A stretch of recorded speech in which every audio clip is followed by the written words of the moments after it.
Hello students, this is biomath classes. मैं नोनिका राजपूत और आज हम करेंगे क्लास 9th और 11th का कॉमन टॉपिक है, दैट इज़ सेल। सो सबसे पहले व्हाट इज़ सेल? सेल क्या होता है? तो सेल क्या है? Structural and functional unit of living organisms. ठीक है, जितने भी ऑर्गेनिज्म हैं उन सब की स्ट्रक्चर एंड फंक्शनल यूनिट को हम क्या कहते हैं? सेल। फॉर एग्जाम्पल, जैसे हम कोई दीवार बनाते हैं, ठीक है, उसमें बेसिक यूनिट क्या है? ब्रिक। ब्रिक का यूज़ करते हैं, उससे पूरी दीवार बनती है। उसी तरह लिविंग ऑर्गेनिज्म में जो सेल है वो क्या है? एक बेसिक यूनिट है जिससे पूरी बॉडी बिल्डअप होती है, जिससे पूरा ऑर्गेनिज्म बनेगा, उसे हम कहते हैं सेल। सबसे पहले जो सेल था वो डिस्कवर किया था रॉबर्ट हुक ने, ठीक है, इन 1665। सबसे पहले सेल किसने डिस्कवर करा? रॉबर्ट हुक ने। तो जब उन्होंने सेल को डिस्कवर करा था, उन्होंने कौन से सेल स्टडी करे थे? That is bark of tree. Bark क्या होती है? जो भी प्लांट्स की आउटर डेड लेयर होती है वो सेल लिए, ठीक है, उसको माइक्रोस्कोप के नीचे देखा तो उन्हें कुछ इस तरह के स्ट्रक्चर, मीन्स हेक्सागोनल स्ट्रक्चर दिखाएगी। इस तरह के हेक्सागोनल स्ट्रक्चर दिखे उन्हें।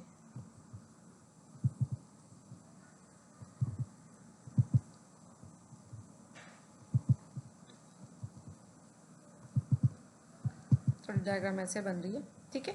तो इस तरह से उन्हें हेक्सागोनल स्ट्रक्चर दिखाई दिए, उन्होंने क्या बोला? सेल।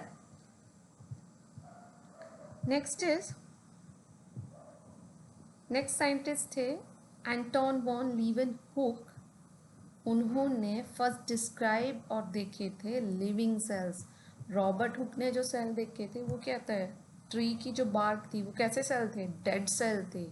अगर आता है फर्स्ट हु सा लिविंग सेल, लिविंग सेल सबसे पहले ल्यूवेनहुक ने देखे थे। और जो रॉबर्ट हुक ने सेल को डिस्कवर करा था, लेकिन जो सेल उन्होंने स्टडी करे थे वो कैसे थे? डेड सेल थे। नेक्स्ट, लेकिन उन्होंने न्यूक्लियस के बारे में कुछ नहीं बताया।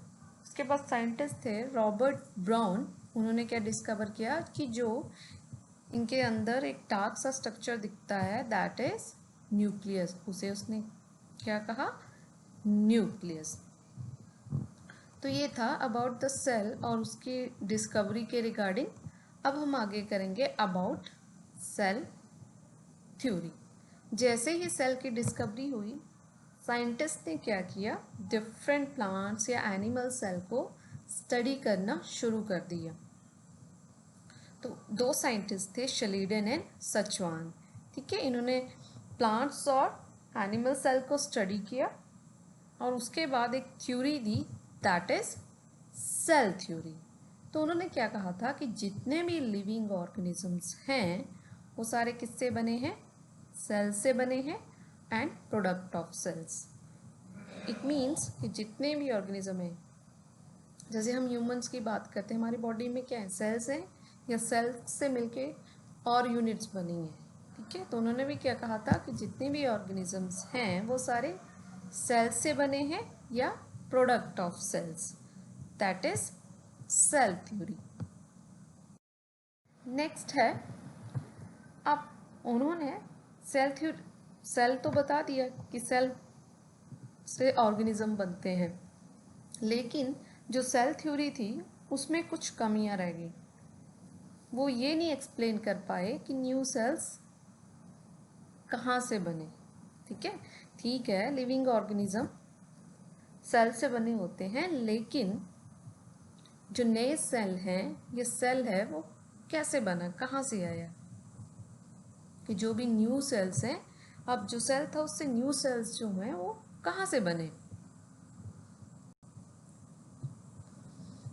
उसके बाद साइंटिस्ट हुए Rudolf Virchow in 1885 first explain cell divided and are form from pre existing cell, कि सेल डिवाइड करते हैं, कि सेल एक सेल जो है वो डिवाइड करके दो बनाएगा।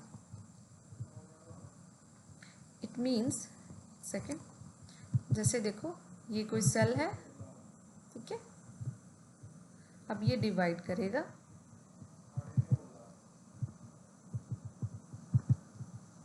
और इससे दो सेल बनेंगे, ठीक है, ये दो सेल बना दिए।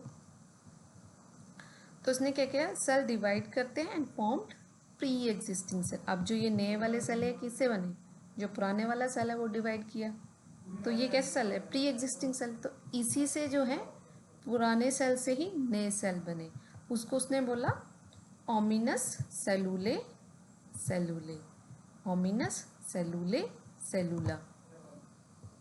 तो इसका मतलब क्या है कि cell are formed from pre existing cells. उसके बाद जो सेल थ्योरी थी उसको मॉडिफाई किया गया, और जो सेल अब जो सेल थ्योरी है that is modern cell theory. तो उसमें क्या पॉइंट्स ऐड हुए कि जितने भी लिविंग ऑर्गेनिजम्स हैं वो सारे सेल से बने हैं and the product of cells. Second thing कि जितने भी सेल्स हैं वो कहाँ से आए, प्री एग्जिस्टिंग सेल से। तो ये क्या है, किसके पॉइंट्स हैं, मॉडर्न सेल थ्योरी के। जो पुरानी वाली सेल थ्योरी थी वो ये चीज़ एक्सप्लेन नहीं कर पाई थी, जो कि मॉडर्न सेल थ्योरी ने एक्सप्लेन करी, कि जो न्यू सेल है वो प्री एग्जिस्टिंग सेल से ही अराइज होते हैं। नेक्स्ट है बेसिक स्ट्रक्चर ऑफ सेल। अभी तक हमने करो सेल, उसकी डिस्कवरीज, ठीक है। अब हम करेंगे कि जो ऑर्गेनिज्म की बॉडी में सेल्स हैं, जितने भी ऑर्गेनिज्म है, वैरायटी ऑफ ऑर्गेनिज्म है, चाहे वो प्लांट्स हैं, माइक्रो ऑर्गेनिजम्स हैं, एनिमल सेल है, हर सेल का एक बेसिक स्ट्रक्चर होता है और वो सब में क्या होता है, सेम होता है। तो हम अब करेंगे बेसिक स्ट्रक्चर ऑफ सेल, ठीक है। सेल के तीन सबसे इम्पॉर्टेंट कंपोनेंट होते हैं। सबसे पहले cell membrane, second one is cytoplasm, third one is nucleus. तो एक सेल ड्रॉ करते हैं।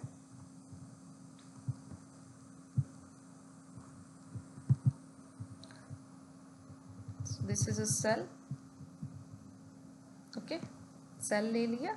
अब बेसिक स्ट्रक्चर ऑफ सेल मैंने क्या बोला, तीन important component, cell membrane, cytoplasm and the nucleus.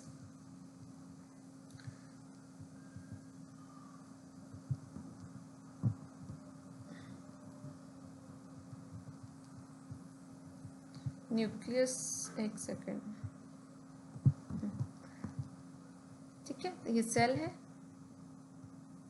ये हम जेनेटिक मटेरियल ड्रॉ कर लेते हैं सेल के अंदर, ओके।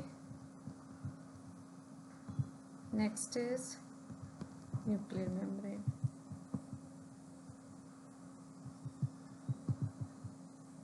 ओके, और साइटोप्लाज्म,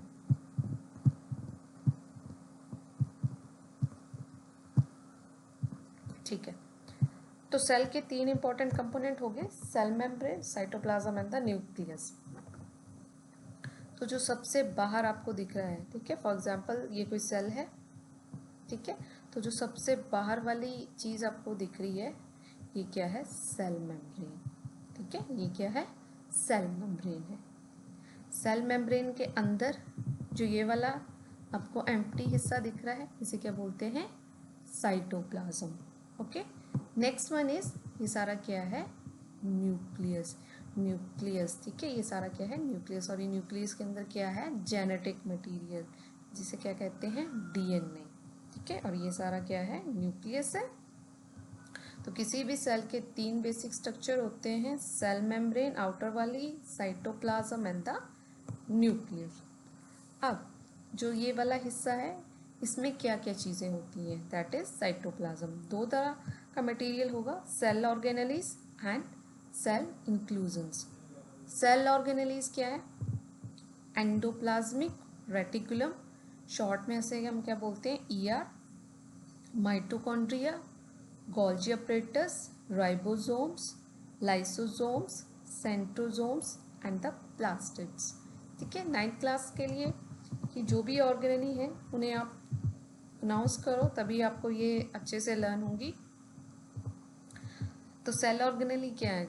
सेल का ही बहुत छोटे छोटे पार्ट्स हैं, उन्हें हम बोलते हैं सेल ऑर्गेनेलीज। ठीक है, सेल इंक्लूजन मीन छोटे छोटे और ग्रेन्यूल्स हैं अदर देन सेल ऑर्गेनेली, और वैक्यूल्स हैं, उन्हें बोल दिया सेल इंक्लूजन। तो ये क्या था अबाउट सेल स्ट्रक्चर की। This is the basic thing. हर ऑर्गेनिज्म में ये 3 बेसिक चीज़ें तो होंगी, cell membrane, cytoplasm and the nucleus. ठीक है,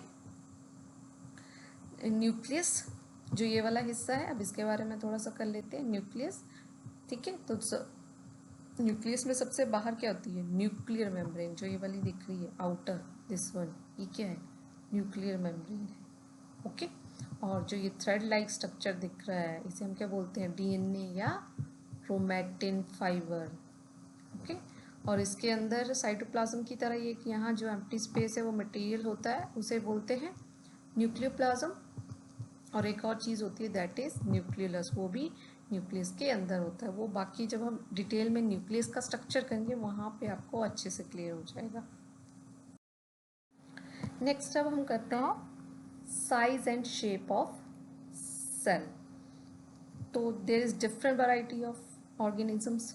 तो जब ऑर्गेनिज्म की वैरायटी इतनी तरह की है तो नेचुरल सी बात है साइज एंड शेप भी जो है वो सेल्स के अलग अलग होंगे, क्योंकि हर ऑर्गेनिज्म एक जैसा नहीं होता। तो naturally size and shape of cell भी क्या होंगे? अलग अलग होंगे। तो सबसे पहले करते हैं साइज। जो स्मॉलेस्ट सेल है, ठीक है, ऑर्गेनिज्म में जो सबसे छोटा जो सेल है that is mycoplasm. Largest single cell है that is egg of ostrich. ठीक है, अदरवाइज सेल जो है वो माइक्रोस्कोपिक स्ट्रक्चर है, उसे हम नेक्ड आई से नहीं देख सकते। ठीक है, उसके लिए हमें माइक्रोस्कोप की ज़रूरत पड़ती है, लेकिन सिर्फ एग ऑफ एन ऑस्ट्रिच ऐसा सेल है जिसे हम नेक्ड आई से भी देख सकते हैं।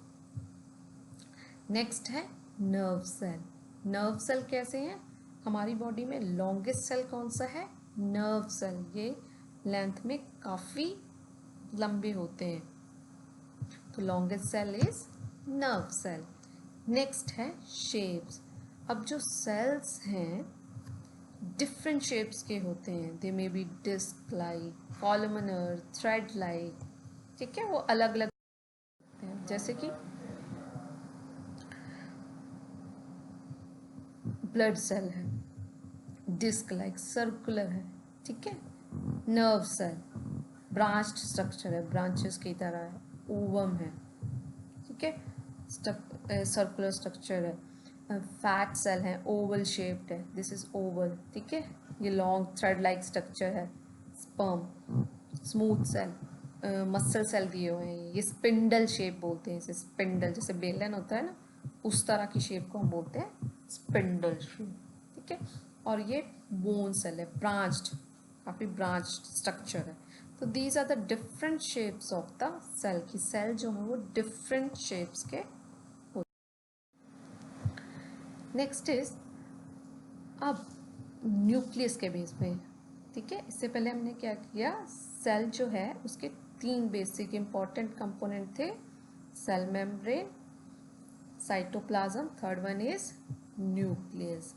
अब न्यूक्लियस के बेस पे हम सेल को 2 टाइप्स कह लो, ये 2 तरह के कैटेगरी में डिवाइड करेंगे सेल को। किसके बेस पे? न्यूक्लियस के बेस पे।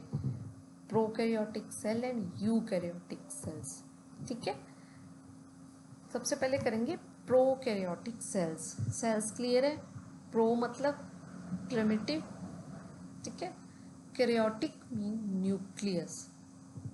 ऐसे ऑर्गेनिज्म जिनका न्यूक्लियस है प्रिमिटिव टाइम में, काफ़ी पुराना है, इट मीन्स उन्हें हम कहते हैं प्रोकैरियोटिक ऑर्गेनिजम्स। और प्रोकैरियोटिक सेल्स की सबसे इम्पॉर्टेंट बात क्या है कि जो न्यूक्लियस है that is not bonded by any nuclear membrane. Means nucleus के बाहर न्यूक्लियर मेम्ब्रेन नहीं होगी, जैसे अभी हमने थोड़ी देर पहले करा था कि न्यूक्लियस के बाहर हमने क्या बनाई थी, न्यूक्लियर मेम्ब्रेन। ठीक है, तो this is sorry, diagram draw करते हैं। न्यूक्लियस,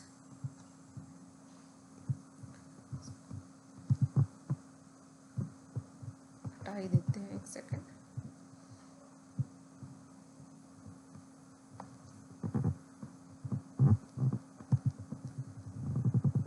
ये देखो, ये कोई सेल है, ठीक है।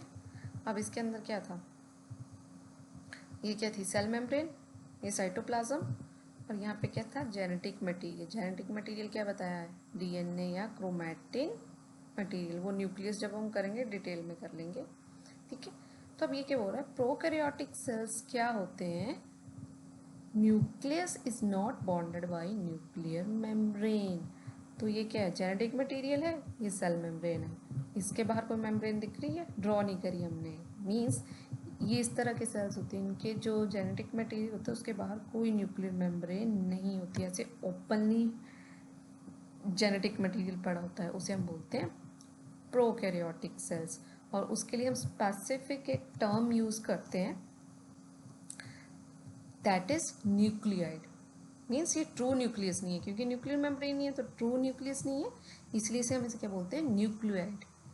और जो प्रोकैरियोटिक सेल्स होते हैं उनमें सेल ऑर्गेनेलीज आर एब्सेंट।